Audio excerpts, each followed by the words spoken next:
What is going on, everyone? Welcome to another very exciting episode right here on the MIgardener channel and a continuation of our ever so popular Good Bug series. In today's episode, we're going to be talking about one that you guys have probably heard about but have never considered adding to your garden. But let me tell you, it can do some incredible work in your garden, and it's the beneficial nematodes. Let's go! Bad bugs, what you gonna do?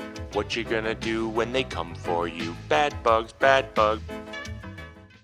So when it comes to nematodes, they're incredibly small. They're microscopic, and so you need to dissolve them in some water, or not really dissolve them, but you need to add them to some water.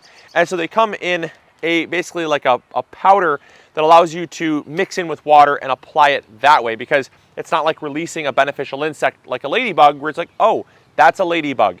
You really can't even see them because they're so small. Underneath a microscope, that's what they look like. They look teeny tiny, but they look like little worms, and these are parasites that live in the soil and they feed on bad bugs. So whether you're targeting something like Japanese beetles or cucumber beetles, or whether you're targeting something like aphids, spider mites, or thrips, there's different applications for different pests. And so you want to do your research.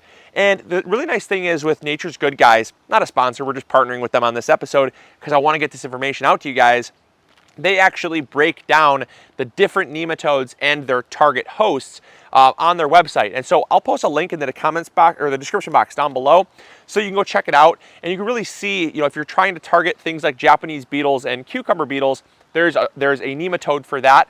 But they also make a multi-pack, which is what I'm going to be using today. It's got the HB, the SC, and the SF strains of nematodes, and that's going to give us basically a super broad spectrum beneficial nematode application to our garden. So we're going to be basically taking on things like aphids. We're going to be taking on things like Japanese beetles and cucumber beetles and everything else. That whole spectrum is going to be taken care of with this. So what we're going to do is we're going to crack this open, add it to the water, and we're going to talk a little bit more about these amazing insects. All right, so we're going to add this container of beneficial nematodes to this container of water here.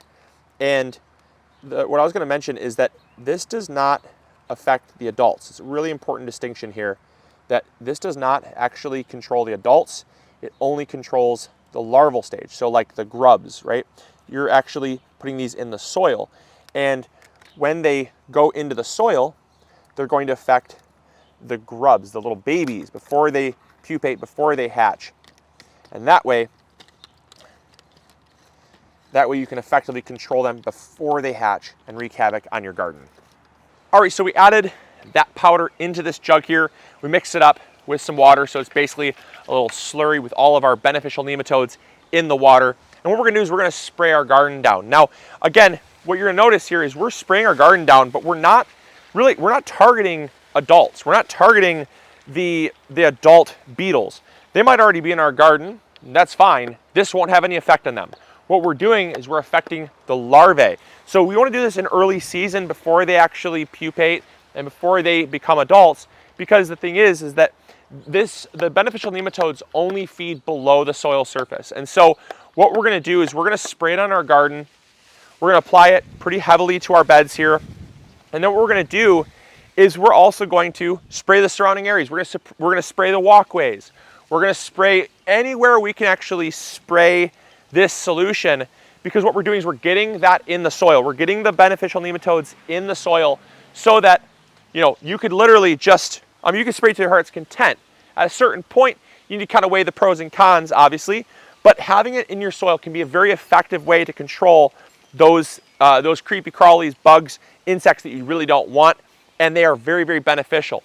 And then what we're going to do is we're also going to water down our beds. Anything like on the leaves, if it's on the leaf surface, they're going to die. The sun is going to come out and it's going to kill them. So we're going to apply them in early morning or late at night, and then we're going to make sure that either we do it before a rain, we have a rain in the forecast, or we're going to come through and we're going to water. We want to rinse down. We want to get everything rinsed into the soil, because again, these are soil beneficial bugs, right? They are ones that live below the soil surface that do the heavy lifting for us, so that the bad bugs don't have time to come out and wreak havoc on the garden. So now when it comes to overwintering these beneficial nematodes, what do you have to do? The answer is nothing really. The great thing is once they're in your garden, they will stay in your garden as long as you have a good home for them. Now, generally, nematodes do have a range of survivability like most insects do, but a great thing is the fact that because these are so small, because they're microscopic, they can find a home just about anywhere to protect themselves from the really harsh cold. In a garden setting, you're gonna have things like mulch, you're gonna have things like leaf debris, you're gonna have natural protection, and nematodes are found in the soil, but the great thing is the fact that they're also known as extremophiles. An extremophile is basically an insect that can survive extreme conditions. That means they are naturally going to survive on very, very cold weather as well as very, very hot weather. And because they're extremophiles, they're very versatile to the growing conditions that you put them in. So whether you put them in a garden here in Michigan or down in Arizona, they're going to survive and thrive for you. Now, the only thing I would say is that they do need a good food source to actually stay healthy and in good numbers in your soil, which is what I'll talk about next. All right, so we're just gonna start spraying down our orchard here. We got a lot of Japanese beetles and stuff, and it's not quite the season yet. They've not fully pupated yet, so we're gonna hopefully prevent some of them. But the final thing I was gonna say was we wanna make sure that we have a good food source in the soil. Now, most beneficial nematodes will just feed on their host. They are a parasite, right? So they're gonna feed on the host, and then essentially that's how they also will repopulate as well and reproduce. But there's other things we can do as gardeners to making sure that the soil flora and fauna can actually host a healthy ecology and a healthy number of beneficial nematodes. And the first thing is making sure we don't have really heavy clay soil. Nematodes don't really like soil that is very anaerobic. It's very compacted.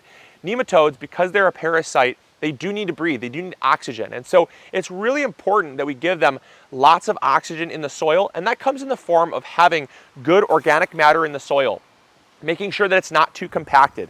Also, you can have too much oxygen, right? You can have too much, like sandy soil, it's not gonna be great either. They like to really find their home in and around like organic material, punky wood, broken down bits of plant matter, right? Like compost. They like that humus in the soil.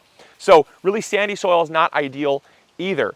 And so what we want to do is we want to really foster the soil, because when you take care of the soil, you're going to be able to take care of the good bugs that live in your soil as well.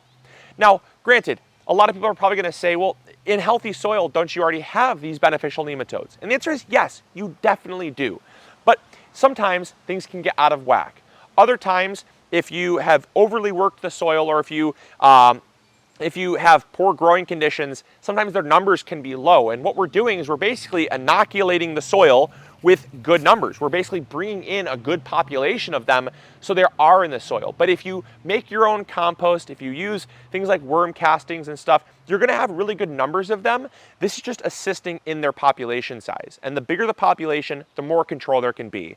And so I hope you guys look into the 3 different strains of available beneficial nematodes. Find which ones work for you and see if it's something you want to add to your garden. It's by no means a sales pitch. There is ways to get them naturally. Nature's Good Guys is a wonderful company to work with, and they provide awesome quality products. I've been using them in our garden, and I love them as well. So check it out. I'll have links in the the description box.